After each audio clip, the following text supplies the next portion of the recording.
Hello दोस्तों, कैसे हैं आप सब। आई होप आप सब अच्छे होंगे, स्वस्थ होंगे। तो आज का जो मेरा टॉपिक है वो है वैक्सीनेशन पर। अम, मैं अपना एक्सपीरियंस आप सबसे शेयर कर रही हूँ, क्योंकि जब से मेरा बच्चा हुआ है और उससे आज तक जितनी भी वैक्सीन लगी हैं उसमें हमें कोई प्रॉब्लम नहीं हुई, ना हमें ना मेरे बच्चे को। हल्का फुल्का फीवर आया, बट दवाई देने से वो ठीक हो गया था। तो मैं बात कर रही हूँ 1.5 साल की वैक्सीन जो मेरे बच्चे को लगी है कुछ दिन पहले। तो मैंने गवर्नमेंट हॉस्पिटल से अपने बच्चे को 1.5 साल की वैक्सीन लगाई, और सारी वैक्सीन उसे गवर्नमेंट हॉस्पिटल में ही लगी हैं। तो ये वाली वैक्सीन भी हमने वहीं से लगाई। तो जब हम उसे वैक्सीन लगा के लाए तो मैंने उसे फ़ीवर की मेडिसिन दे दी, ताकि उसे जो थोड़ा पेन जहाँ पे हो रहा है, जहाँ पे उसे वैक्सीन लगी है, थोड़ा उसे रिलैक्स मिले। तब भी कोई कहता है कि वैक्सीन जब लगती है बच्चे को, जब तक उसे फ़ीवर ना आए आप उसे मेडिसिन मत दीजिए, बट मैंने दे दी ताकि उसे थोड़ा रिलैक्स मिले। और मैंने उसे मेडिसिन दी, उसके बाद वो सो गया। फिर वो शाम को उठा तो उसके पैर में बहुत पेन हो रहा था, तो वो अपने पैर को हिला डुला नहीं रहा था। तो मैंने कहा नॉर्मल है, वैक्सीन लगी है तो बच्चे को दर्द हो रहा है, फ़ीवर आना भी नॉर्मल है। ये सब मैंने नॉर्मल समझा, क्योंकि हर जगह से सुना था कि वैक्सीन में फ़ीवर आता है, किसी को कम आता है, किसी बच्चे को ज़्यादा आता है। तो मैंने ये सब नॉर्मल ही समझा।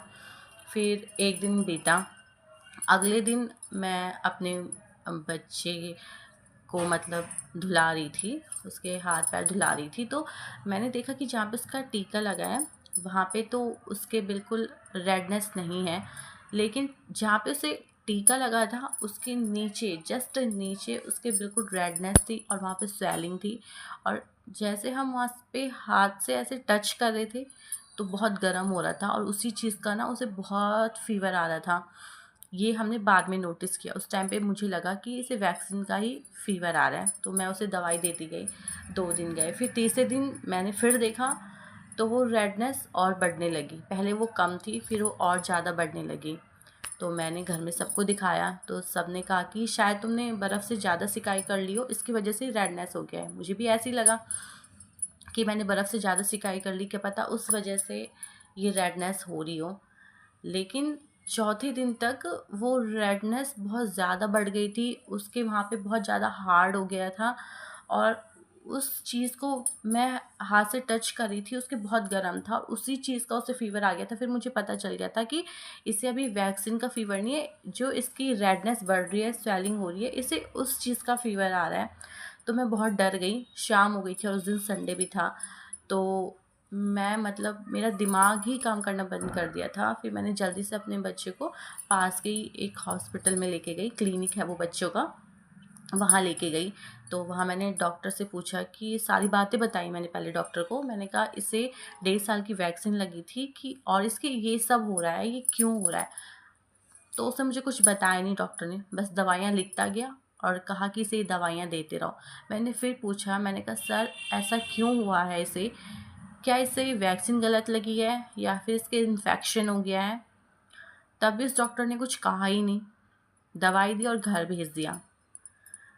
मेरा दिल ही नहीं माना। मैंने अपने बच्चे को घर लाई, मैंने उसे वो मेडिसिन नहीं दी। मैंने सोचा कि मैं अपने बच्चे को मॉर्निंग में कल उसी हॉस्पिटल में लेके जाऊंगी जहाँ मैं उसे पहले से लेके जाती हूँ जब से वो हुआ है। मैं उसे, चाहे उसे सर्दी जुकाम नॉर्मल फ़ीवर हो, मैं उसे उसी हॉस्पिटल में लेके जाती हूँ। तो मैंने कहा एक बार मैं वहाँ भी इसे दिखा लेती हूँ कि ऐसा क्यों हुआ है। तो मैं उसे वहाँ लेके गई। मैंने वहाँ डॉक्टर से पूछा तो डॉक्टर ने मुझे कहा कि, तो फिर मैंने वहाँ भी यही क्वेश्चन किया पहले कि सर इसे वैक्सीन लगी है, कहीं से इन्फेक्शन तो नहीं हो गया या फिर इसे वैक्सीन गलत लग गई है। तो डॉक्टर ने कहा कि नहीं ऐसा कुछ नहीं है, वैक्सीन गलत नहीं लगी है, कुछ कुछ बच्चों को हो जाता है, घबराने की ज़रूरत नहीं है। इसकी कोल्ड ड्रेसिंग होगी, आपको एंटीबायोटिक दी जाएंगी, और दवाइयाँ भी दी जाएंगी जिससे स्वेलिंग और रेडनेस कम हो जाएगी। और आपको डेली हर 24 घंटे बाद इसकी ड्रेसिंग करनी है। एक ड्रेसिंग आप यहाँ पे करा के जाओ और देख लेना कि कैसे कैसे ड्रेसिंग हो रही है, उसके बाद आप घर पे खुद से ड्रेसिंग कर सकते हो। तो फिर एक बार की ड्रेसिंग हमने वही हॉस्पिटल में करवाई, उसके बाद हम इसे घर लेके आ गए।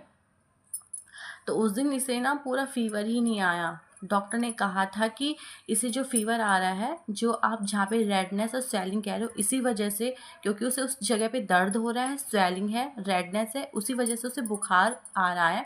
तो आप इस ड्रेसिंग करते रहना इसकी हर 24 घंटे बाद, और इसकी जो है आप बर्फ़ से सिकाई करते रहना। जितनी इसकी ये जगह ठंडी रहेगी, मतलब कोल्ड रहेगी, इससे स्वेलिंग कम होगी, रेडनेस कम होगी, और इसे फ़ीवर भी नहीं आएगा। तो जैसे जैसे डॉक्टर ने बताया हमने वैसे ही किया, और तब से मेरे बच्चे को काफ़ी आराम है, बहुत ज़्यादा आराम है। इसलिए मेरा सभी मदर से ही अनुरोध है कि जब भी आपके बच्चे को वैक्सीन लगे और उसे फ़ीवर आए, तो आप किसी की मत सुनिए। अगर कोई आपसे कहता है कि ये सब नॉर्मल है, हर बच्चे को फ़ीवर आते हैं, किसी को 2-3 दिन तक फ़ीवर आते हैं, किसी को 1 हफ़्ते तक फ़ीवर आते हैं, अगर आपको आपके मन में थोड़ा भी डाउट है, तो आप किसी की मत सुनिए। आप अपने बच्चे को सीधे अच्छे से डॉक्टर के पास लेके जाइए, और वो डॉक्टर जो भी कहते हैं आप वो सब अच्छे से फॉलो कीजिए। आप अपने बच्चे को लेकर किसी की बातों में विश्वास मत कीजिए।